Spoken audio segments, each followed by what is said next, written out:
Coach, what does this mean for the program? How excited are you guys? And obviously, definitely a big step forward this year. Yeah, it's a tempered excitement, I think. Kind of like when we won the MAC regular season championship, it was diffused a little bit by winning it a couple weeks early, and then I think we felt like we had a good enough resume to be in regardless of what happened this past weekend. So I think there was a little bit of a tempered excitement, but at the same stage, I think we're excited to be moving on and to still be playing into November. With what happened this weekend, does that add kind of any extra motivation for the guys to kind of want to get back out there? Yeah, I think so. I think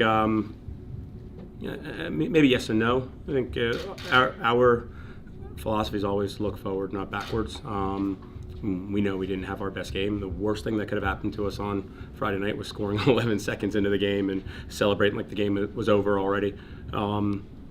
But there's definitely an edge to this group. And as much as we try to learn from the last game, we very quickly move on and look forward. I think looking backwards doesn't really do us any good. So we're not going to play Akron in the next game. We're going to be playing LIU Brooklyn. So there's no point in holding on to that. And just like I said, we just want to learn and move on. Regardless of opponent, just from that last game that you played, what are the things that you're going to be working on specific to your team just to get them prepared and a quick turnaround as well? Yeah, I think in a lot of ways maybe it's a blessing that we didn't have to play on Sunday from a physical perspective and turn around and have to play on Thursday. For us, it's always been about us more so than the opponent, and so we're going to sharpen up a little bit in terms of our build, our build from the back. Akron played us very, very differently in the last game. They sat back a lot more than they did when we played out there, where they tried to press us, and we were so good breaking the press the first time around. So the game's the greatest teacher, in my opinion. We've got to make sure that we're secure with the ball and we're taking care of the ball with and without pressure. And so we've got to be careful not overworking ourselves, because especially if we're fortunate enough to get through Thursday, you've got to turn around and play a fresh team on Sunday.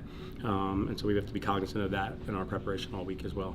So making sure that we're being focused on what we're doing, but at the same stage we're protecting the guys from their training load.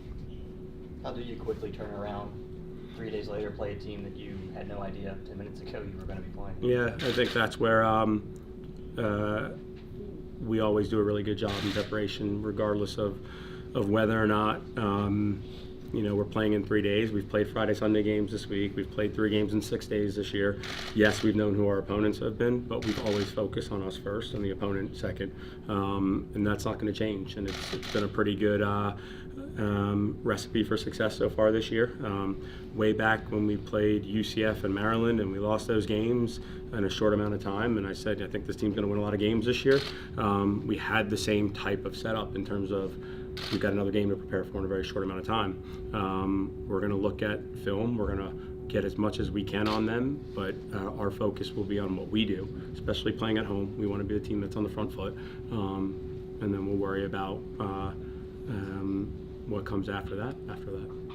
I know the pairing just came out. Do you know anything about LIU Brooklyn, or any thoughts on that? I know they play in the Northeast Conference. And I know that only because we played St. Francis earlier this year, and we know that they're in the same conference. I don't know what their results were against St. Francis in terms of being able to look at a common opponent, but I do know that they will be a very strong opponent.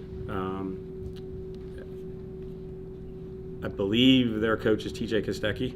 You can edit this post if I'm wrong, but I'm pretty sure it is TJ Kostecki. And if it is TJ Kostecki, I'm pretty sure TJ was my New Jersey State ODP coach when I was like a U14 player, if I'm right. If I'm wrong, we'll blame it on old age. But I'm pretty sure that's who it is. And so there might be a little bit of history going back quite some time if that's the case. But they'll be good. Everybody's good. There's so much parity in men's Division I college soccer. There's 9.9 maximum scholarships for everybody in the country. That doesn't put a full 11 players on the field, as we know. So everybody has the opportunity to be good in men's college soccer. and I'm sure LA Brooklyn's going to be excited for the opportunity. And if anything, they've got an opponent within their own conference that's going to be able to give them a lot of information on us. So I'm sure they'll be pretty well prepared.